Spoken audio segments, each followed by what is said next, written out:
Après que la France a perdu son roi, un jeune prince prend le commandement. Louis XIII dort dans la chapelle royale, mais son rêve de grandeur vit dans le cœur d'Enghien. Les Espagnols arrivent fiers de leur carré d'acier, ces tertiaux qui faisaient trembler l'Europe entière. Mello croit la victoire déjà dans sa main, mais il ignore encore le nom du jeune Condé. Oh Louis, ton règne s'achève à peine, mais ton œuvre déjà triomphare aux croix. Un lionceau de 21 ans se lève et brise à jamais les tertiaux du roi d'Espagne. Que la victoire est belle, belle, belle, belle, belle, belle.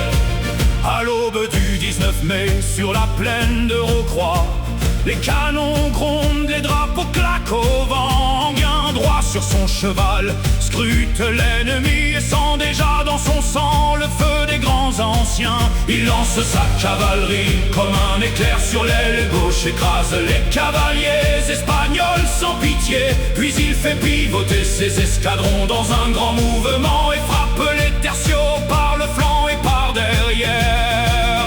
Oh Louis, ton règne s'achève à peine, mais ton œuvre déjà triomphare aux croix. Un lionceau de 21 ans se lève et brise à jamais les tertiaux du roi d'Espagne. Que la victoire est belle, belle, belle, belle, belle, belle.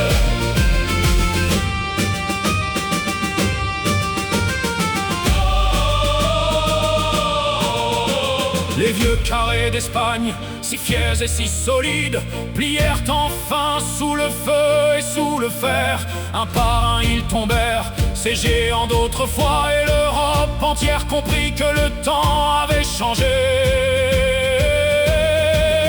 Enghien, couvert de poudre et de sang ennemi, n'avait que 21 ans ce jour de mai, mais c'est lui qui offrit à la France vaincue la première grande victoire du siècle nouveau.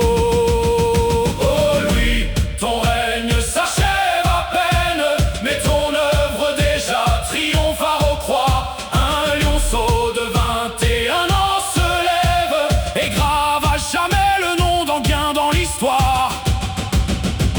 Que la victoire est belle, belle, belle, dans en paix, belle, belle. Louis, ton fils aura un grand Condé, et la France, ce jour-là, commence à devenir ce qu'elle doit être.